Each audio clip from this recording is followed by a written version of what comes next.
paman nelayan mau kemana? Kok Otan nggak diajak sih? Pokoknya Otan mau ikut.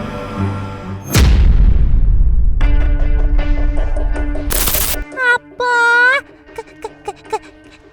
Ke seberang sana. Itu kan buaya. Bahaya maksud Otan. Kalau gitu Otan nggak jadi ikutan deh. Untuk mencapai ke Pulau Karang di seberang sana, paman nelayan ini harus melewati lautan yang berombak ganas. Tuh, lihat aja, cipratan ombaknya cukup tinggi. Bagaimana kalau paman terhempas? Pasti gawat deh. Waduh paman, sebaiknya urungkan saja niat paman. Beneran deh, Otan aja yang jago gelayutan bisa kewalahan kalau harus mengikuti tali itu. Belum lagi ada angin yang menerpa keras. Rupanya tekad paman sudah bulat. Ia tetap menyeberang menggunakan gondola alias kereta gantung ini. Untungnya paman-paman nelayan dari Pantai Timang Kabupaten Gunung Kidul ini telah terbiasa. Kerjasama yang erat sangat diperlukan saat menyeberang. Para nelayan saling bantu jika ada salah satu dari mereka yang hendak melintasi laut ini. Waduh, apa Otan bilang? Ombaknya makin tinggi. Hati-hati ya paman.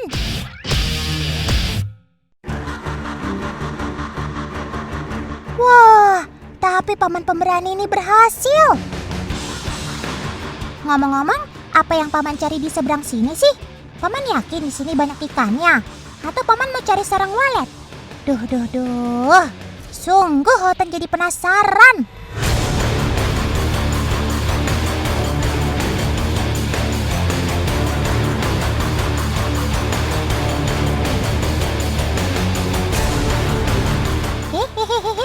Rupanya paman hendak mengambil jaring yang sudah mereka pasang sebelumnya. Wow, Otan gak menyangka paman nelayan berhasil mendapatkan seekor lobster. Kalau ini sih Otan tahu. Si krustasea ini memang enak rasanya. Dan tentu saja mahal harganya. Oh iya, Otan baru ingat. Bebatuan dan karang ini adalah rumah si lobster. Mereka senang tinggal di tempat seperti ini. Di sini ia dapat bersembunyi dari predatornya serta berkembang biak. Krustasea yang satu ini bersifat nokturnal alias aktif pada malam hari. Siang hari lebih banyak dihabiskan dengan tidur dan bersembunyi. Wah, pantas saja tangkapan paman nelayan jitu. Paman pasti sudah memperkirakan si lobster akan mencari makan pada malam hari hingga akhirnya terjebak pada perangkap yang disebut pintur ini. Otan salut banget sama paman-paman nelayan ini. Keberanian mereka patut diacungi jempol. Cakep.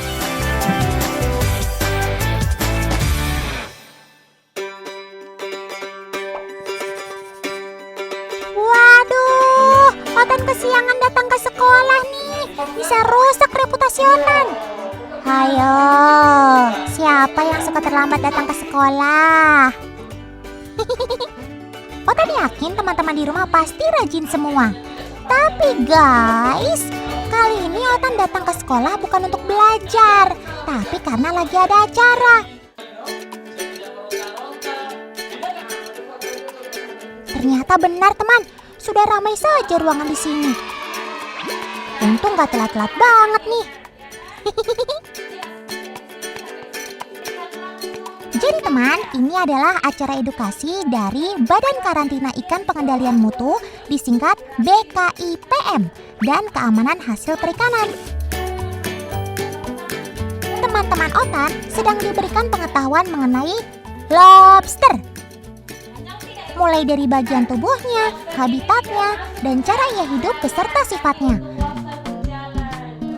Hingga peraturan mengenai penangkapan lobster dari alam liar. Tujuannya agar teman-teman di sini bisa mengenal lebih jauh tentang hewan berkarapas ini. Selain pengenalan, teman-teman juga diajak untuk melepaskan lobster. Sudah ditangkap kok malah dilepas lagi? Heran deh Otan. Jadi, lobster yang dikembalikan ke habitatnya ini adalah lobster yang tidak lolos pengiriman karena ukurannya kurang dari 250 gram teman. Lobster-lobster indukan yang mengandung telur juga harus dilepaskan kembali. Ini dilakukan agar keberlangsungan mereka di alam tetap lestari. Berkembang biak yang banyak ya sobat-sobat Otan.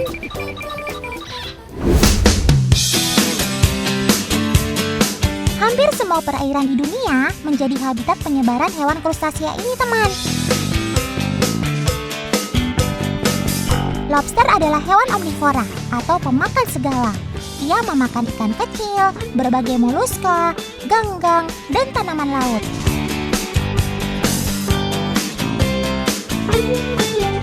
Saat ia mencari makanan, ia akan berjalan di dasar laut menggunakan kakinya. Sobat otan yang aneh, buat apa coba dia capek-capek jalan? Kan tinggal berenang saja. Kenapa ia jalan? Karena lobster adalah perenang yang buruk, walaupun memiliki kaki renang. Pasti dari kecil belum pernah les berenang nih. Ada lobster batik dengan warna merahnya, warna hijau tua lobster bambu, yang bercorak warna-warni lobster mutiara, dan warna coklat tua adalah lobster batu. Antena dan kumis pada lobster merupakan bagian tubuh yang penting. Karena penglihatan lobster kurang baik, maka antena digunakan untuk berkomunikasi dengan sesama lobster, mencari makan, dan mengetahui keberadaan pemangsa. Kalau ada pemangsa, antena mereka akan jadi senjata. Selain karena tajam, mereka juga menggesekkan antena mereka untuk menghasilkan bunyi. Bunyi yang dihasilkan gesekan itu akan mengganggu dan menakuti pemangsanya. Lobster adalah hewan yang tidak bertulang. Untuk melindungi tubuhnya, lobster memiliki rangka luar yang disebut karapas. Karapas atau cangkang si lobster yang terbuat dari zat tanduk ini berfungsi untuk melindungi organ-organ dalam seperti insang, alat pencernaan, dan alat reproduksi.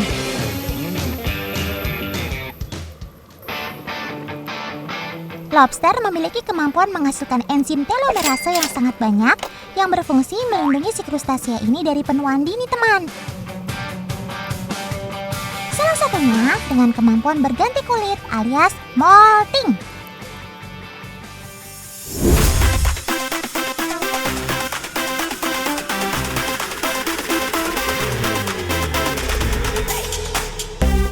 Ngomongin lobster, rasanya nggak lengkap kalau tidak membahas kulinernya. Yap, bagi para pecinta makanan laut, rasa lobster selalu berhasil menggoyang lidah. Sekedar direbus, digoreng, ataupun dibakar saja pun sudah lezat.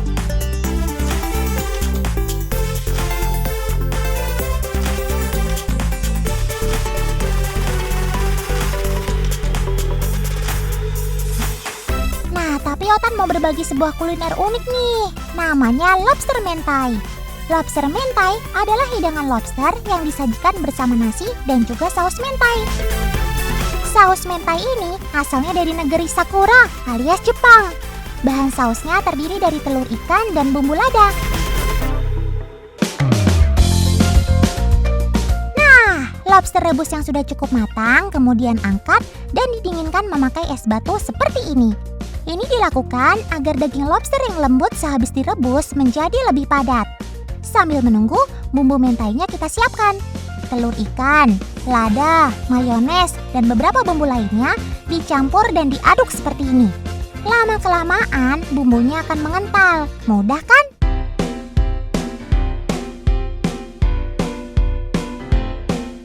Nah, daging lobsternya sudah siap.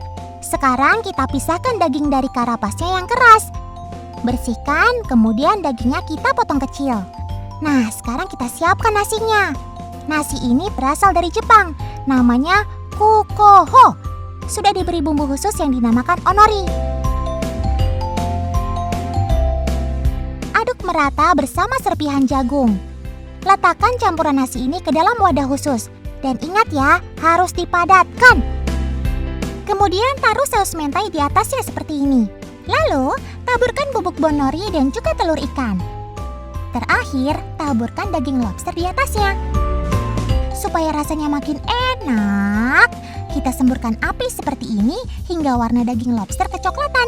Dijamin tambah sedap deh.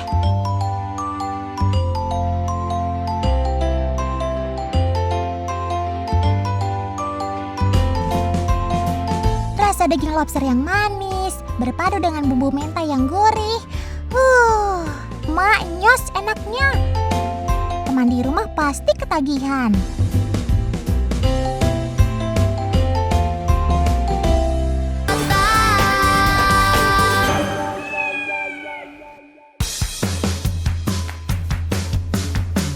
Otan mau kenalin ke teman di rumah sama binatang cute dan super menggemaskan ini. Hayo, ada yang tahu nggak namanya apa? Betul banget, namanya Lama. Sobat Otan ini masih satu keluarga dengan unta loh. Iya, Lama memang nggak punya punuk seperti unta. Selain itu, kalau unta lebih suka hidup di daerah kering seperti gurun. Lama lebih suka di daerah pegunungan dengan cuaca dingin. Tidak heran Sobat Otan ini banyak dijumpai di daerah pegunungan Andes di negara Peru. Pets, nggak cuma Peru. Sobat Otan ini juga bisa kita jumpai di Bolivia, Chili, dan Argentina. Amerika Selatan memang tempat asalnya Lama, teman. Otan dapat info, diperkirakan terdapat lebih dari 7 juta ekor lama di seluruh Amerika Selatan.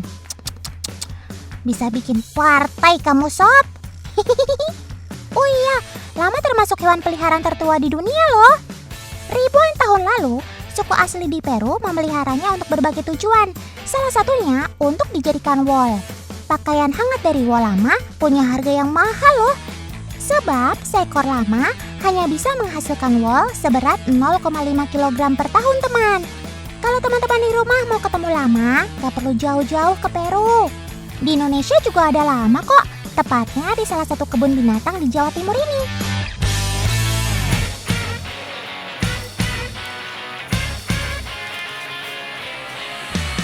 Waktunya makan, sob.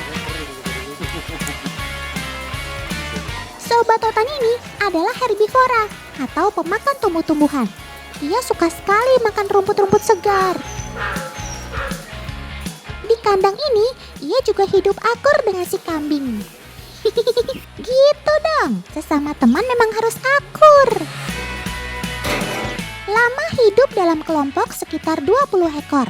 Setiap kelompok dipimpin oleh lama jantan yang paling kuat.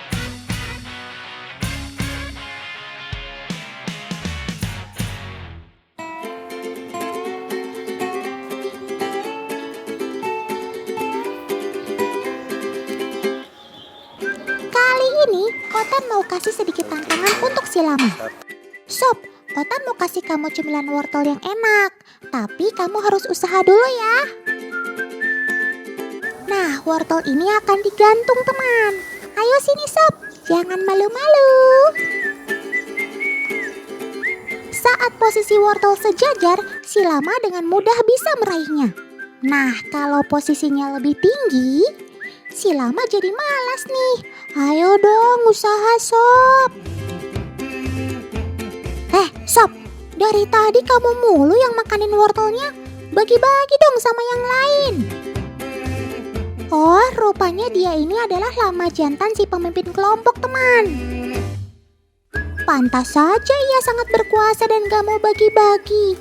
Lihat saja tuh yang lain, sampai gak berani untuk mendekat. Si lama ini menghalang-halangi yang lain untuk mengambil wortelnya.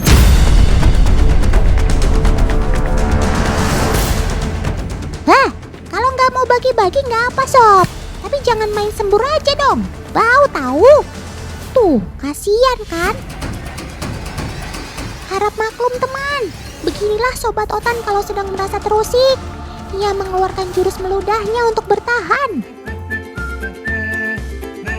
Meludah seperti ini bisa dilakukannya pada siapa saja, termasuk pada manusia. Nah, jadi para pengunjung harap selalu waspada ya. Jangan sampai kalian kena sasaran si lama. Ya ampun, meskipun sudah ada wortel yang jatuh di tanah, si lama betina gak berani ambil kesempatan untuk memakan wortelnya. Takut kena semprot lagi ya? Ada-ada aja deh.